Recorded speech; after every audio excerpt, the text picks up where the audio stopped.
Welcome to It's Up to You, a show that empowers, inspires, and uplifts. I'm your host, Jackie Brown, and you don't want to miss this season. A new format, a new set, and new guests with riveting stories that will cause you to create the life you were meant to live. I've been shot. Wow. You know, bullet hit me in the skull, came out of my eyebrow. You'll hear a lot from Will Harris over the next few weeks. Hear his charismatic secrets that will transform your life from ordinary to extraordinary. Plus, meet Dion Parker, a woman who turned tragedy into triumph. And I had my master's degree in faking, fooling, and fronting. Her book, Girl, Get Your Swag Back, will help you tap into your inner power. And also this season, you are what you eat. This is a very simple recipe, and I'm going to show you what we do. Susan Reed whips up some fun conversation over a tasty meal in Healthy Start. And laughter does a body good. Every time I see her come in the room like that, I just go to sleep. Funny Moments with Jay is highly contagious. But first, let's take a look back at how it all began.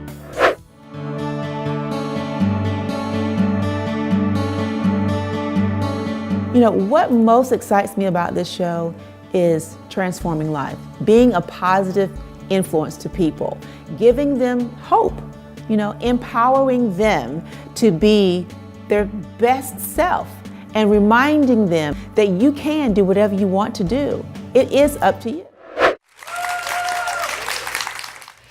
My father has an 8th grade education. I never went to college, and as a matter of fact, I never went to beauty school. In Georgia, you don't have to go to beauty school. You can train under an apprenticeship program. So I went to Europe, and I trained with some of the best in the industry. For me, learning was always hard. I'm dyslexic, so is my daughter, and so for me, it was always about learning through example and through the movement of hands. You know, reading a book was not something that was an easy road for me. It was more about looking visually at something beautiful and learning how to do that. So I began the journey of becoming a hairdresser and have never once turned back and regretted that decision. I love that because you and your father are prime examples of what this show is about. It's up to you to create the life you're intended to have, whether you have a college education, whether you have a high school education. You know, if you are determined and if you know that this is something that you want to do, it is up to you to do it, and you guys have done just that. Absolutely. I mean, as a hairdresser behind the chair and a teacher for so many years, I also started to discover what my gift was and how I could pay that forward. And I discovered through teaching that a lot of people were struggling with this new art of hair painting. And so I do a technique called balayage, which is I don't use foiling. And so I went to the big manufacturers and I sat down and I said, you know, really this is a trend and this is something we should recognize. And they said, oh yeah, well, you know, it's going to go away. And I said, no, no, no. Balayage is like the little black dress. It's never going to go away. Never going to go away. And so out of just the will and desire, I decided if they wouldn't do it, I would. And so I took my faith and I took my perseverance and, you know, surrounded myself with people that I knew could help me along the way. And I made my own balayage kit and started my own color line. I had an opportunity, I thought I was kind of encouraging someone else and ministering to someone else, but realized she was really ministering to me. Once I realized that it was like a light bulb had come on, I thought that there were several people, things that were keeping me from becoming the person I was supposed to be, from doing the things that I was supposed to do. But then I had to take a look in the mirror. It really wasn't, it was me. And when I realized that, I said that I was so excited about the revelation that I had, I wanted to share it with other people. Therefore, the book came. And when that happened, I realized I could share it to more people, with more people, in a grander way on television. So that's where the show came about.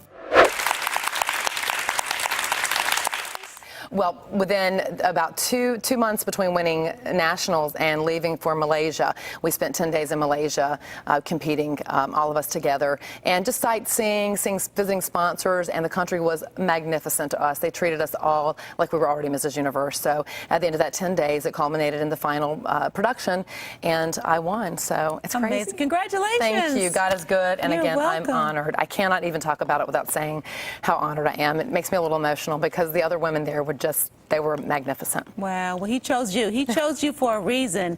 So tell me, how long have you been competing and been in this arena? As far as, I guess, pageants? Right. I started when I was 13 on a fluke. My brother's then girlfriend, now wife, brought a pageant application to our house and said, I think you should do this. Of course, I was very gregarious, outgoing, and I loved to dance. That was my passion. And I did not dance in a class then. I would just literally just dance in our backyard anywhere. So she said, I think this would be a good thing for you to do. You might enjoy this. Exactly. Exactly. To tunnel that energy there. So I started when I was 13 and had no clue. And then 1 month later, I competed again and won my first title. And then that kind of evolved into simultaneously modeling. Okay. And God afforded me the opportunity to see the world and travel to see the world, get paid traveling to see the world. To correct that. And that was an amazing gift because from what I came from, it just proves that it has nothing to do with where you can go, and your past does not determine your destiny. And my story and the way that we grew up is proof of that. I could have easily have given up, and people could have said to me, oh honey, you're too poor, you don't have enough money, your dresses aren't good enough, they're not nice enough, your pictures aren't good enough. But God had a plan, yes, and I'm living proof of that. Absolutely. But my message for people is to know that perseverance and believing in your dreams will get you there. I'm kind of a Cinderella kind of girl, so I do believe in those happy ever endings, the happily ever after endings, but it doesn't just happen. You have to really work at it. My company motto is Grandi Sogni. For Italian, that means dream big. Wow. And I encourage women to dream big, but they also have to work hard. Things didn't come easy for me. I just kept working at it. For example, my mother was a waitress and raised 7 of us on a waitress salary. And I watch her stack coins every day. And it's in one of my books, Eat, Love, Praise Him. But what she did during that time is teach me that if you had strong faith, worked hard, and were a little frugal, you could make your dreams come true. So I don't think that anything should stand in your way of having your dreams. Yeah, well, I don't think you would let anything stand in your way. Now, you tell me, how many children do you have, Jackie? I have 5 children, 3 boys and 2 girls. I call that my full house. Good thing I learned what the caboose was.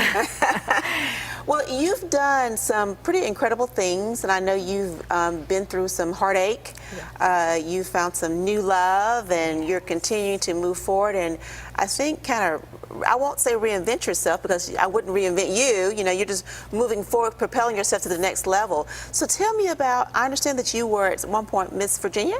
Yes, I was very fortunate to be Mrs. Virginia International in 2003, and I placed top 10 in the Mrs. International pageant. It's a Christian pageant, so I was kind of a role model for married Christian women, but it was important for me for another reason. I was a military spouse for 23 years, and my heart was for America always. I grew up in a very patriotic home. So after 9/11, my heart was crushed for my country, and I wanted to do something. So I wrote a program called Spirit of America Days, trying to encourage people to put out their flags, wear red, white, and blue. Volunteer, get involved. After 9/11, we all sat in our driveways and remembered what being an American was all about, and then we forgot again. So recently, I just wrote a book about that, actually, called The Military Family as a Casualty of War. Wow. And in it, first, you have to take a raw look at what war does to the family. My beautiful family was fractured by war, but I give America a solution about engaging in Spirit of America Days, saying, let's reach out and be compassionate and that sort of thing again. So I did use that experience specifically to promote my program. When it was just me, nobody was really listening. I said, okay, I'm going to go do something. So I found this platform, became Mrs. Virginia. The next day, all of a sudden, the governor of Virginia said, sure, I want to hear about your program. So I had to do what was in my circle of influence, which was saying, what skills and talents do I have? How can I get the world to listen to my message? So I wrote the program, and I started writing people and mailing it, knocking on doors, and doing what it took. I wish that I could just sit down and have a conversation with each person that I come in contact with. I don't care who they are. I'm a one-on-one type person, because I feel that's when you really connect. That's when you really are able to get to know that person. And that's when you're intimate. I want to be intimate. Although this show will be going into many, many homes, I want to have an intimate relationship with my audience. I want everyone who watches this show to leave empowered. Stick around. It's Up to You starts right after this.